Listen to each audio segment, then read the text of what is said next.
Terima kasih atas waktu dan kesempatan yang telah diberikan kepada saya. Saya Maria Veratimian, NPM 2020-1076, kelas 2020D, Prodi Keperawatan. Pada kesempatan ini, saya akan mempresentasikan hasil kerja saya yang berjudul tentang hubungan antar manusia, konsep diri, dan teori Johari Windows. Hubungan antar manusia mempunyai dua pengertian. Yang pertama, hubungan antar manusia dalam arti luas, yang berarti interaksi antara seseorang dengan orang lain dalam segala situasi di semua bidang kehidupan. Secara kodrat manusia sebagai makhluk yang berpikir Homo sapiens yang membedakan dengan hewan. Manusia sebagai makhluk sosial atau Homo socius selalu berhubungan dengan masyarakat dan lingkungannya.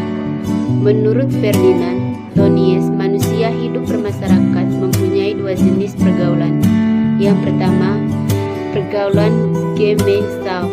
Seseorang yang bergaul sangat akrab sehingga segala yang dialami orang lain dirasakan pula sebagaimana terjadi pada dirinya. Yang kedua, pergaulan Gesellschaft. Pergaulan yang menghitungkan untung dan ruginya sehingga anggotanya bebas keluar masuk dari kelompok tersebut. Yang kedua, hubungan antar manusia dalam arti sempit, yang berarti interaksi antara seseorang dengan orang lain dalam situasi kerja dan dalam organisasi kekaryaan. A. Hubungan manusiawi. Terapeutik adalah merupakan kata sifat yang dihubungkan dengan seni dari penyembuhan.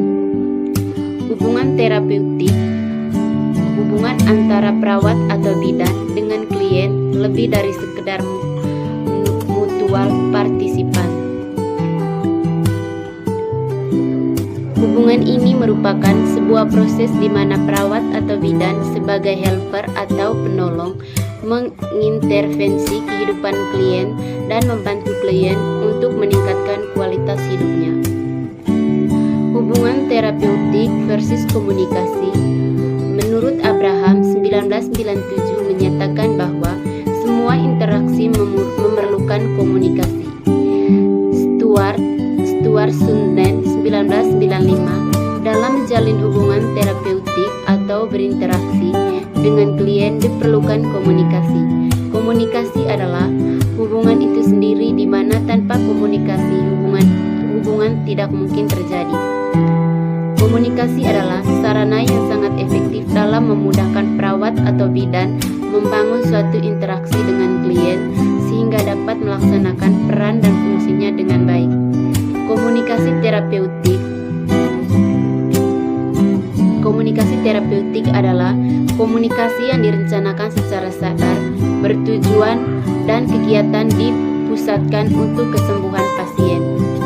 Tujuan terapeutik akan tercapai bila dalam melakukan helping relationship, bidan memiliki karakteristik sebagai berikut. Kesadaran diri terhadap nilai yang dianut. Bidan harus mampu menjelaskan tentang diri sendiri, keyakinan dan apa yang menurutnya penting dalam kehidupan. 2. Kemampuan untuk menganalisis perasaannya sendiri. Bidan secara bertahap belajar, mengenal dan mengatasi berbagai perasaan yang dialaminya seperti rasa malu, marah, kecewa, dan putus asa.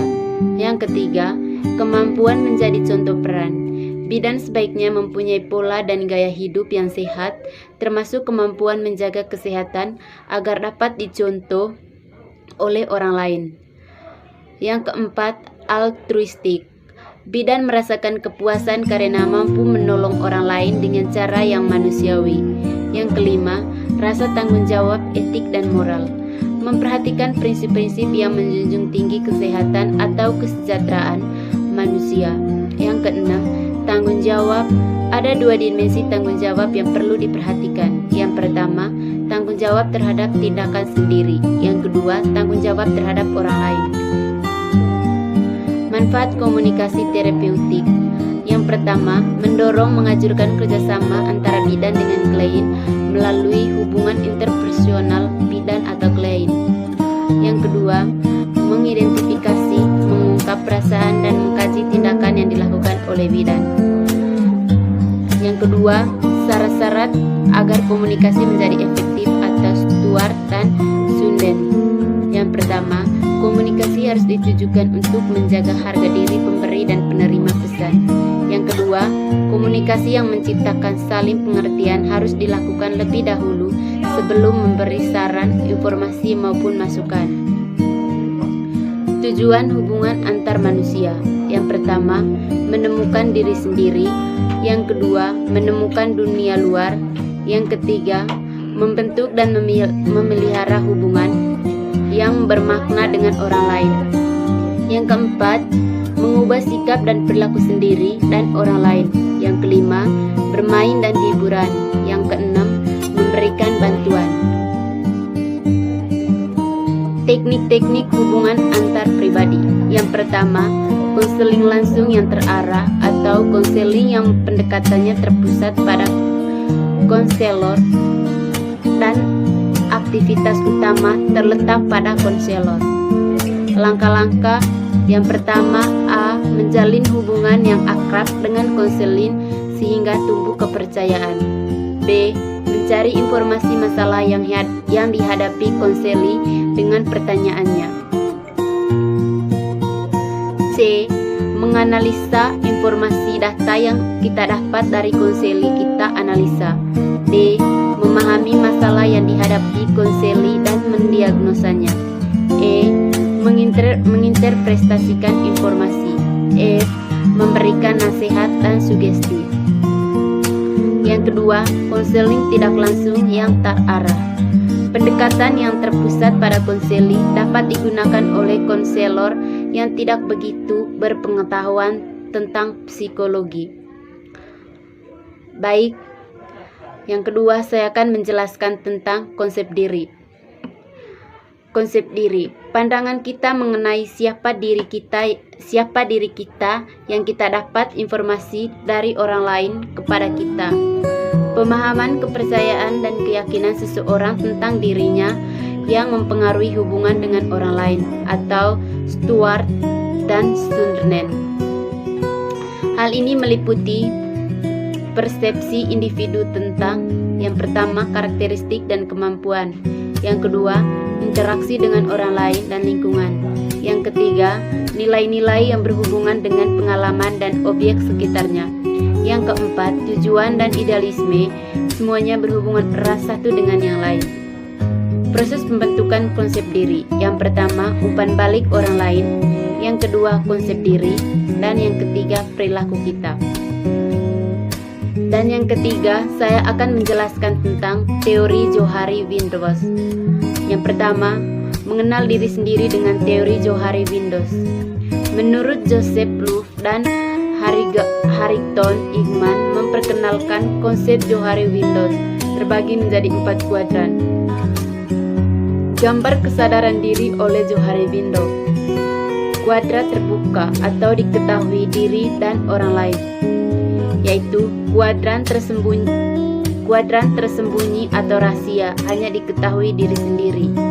Kuadran buta atau diketahui orang lain.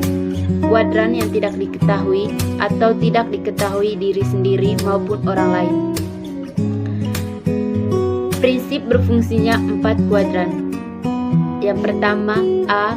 Perubahan pada satu kuadran akan mempengaruhi atau menyebabkan perubahan pada kuadran lain. B.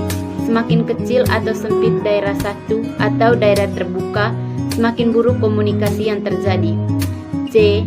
Meningkatkan komunikasi interpersonal berarti melakukan perubahan diri sehingga kuadran satu lebih besar dan kuadran lain lebih kecil. Baik, saya akan menjelaskan tentang gambar yang di atas. Yang gambar pertama, ia bercerita tentang individu yang kurang memahami diri sendiri, tingkah lakunya terbatas, perasaannya kurang terbuka, kurang luas cara pandang dan variasi hidupnya. Dan gambar yang B, dia menceritakan tentang individu yang terbuka terhadap dunia sekelilingnya, potensi diri disadari, perasaan dan pikirannya terbuka untuk pengalaman-pengalaman hidup yang menyedihkan dan menyenangkan, pekerjaan dan sebagainya. Ia lebih spontan dan bersikap jujur dan apa adanya pada orang lain. Perbedaan karakteristik orang yang terbuka dan orang yang tertutup. Sikap terbuka menilai pesan secara objektif dengan menggunakan data dan keajengan logika, membedakan dengan mudah melihat suasana, berorientasi pada isi pesan, mencari informasi dari berbagai sumber, lebih bersifat profesionalisme dan bersedia mengubah kepercayaan, mencari pengertian pesan yang tidak sesuai dengan rangkaian kepercayaan. Sikap tertutupnya yaitu menilai pesan berdasarkan motif, berpikir simplisis atau berpikir hitam putih tanpa nuansa, bersandar lebih banyak pada sumber pesan daripada isi pesan, mencari informasi tentang kepercayaan orang dari sumbernya sendiri, bukan kepercayaan orang lain, secara kaku mempertahankan dan memegang teguh sistem kepercayaan, menolak pesan yang tidak konsisten dengan sistem kepercayaan.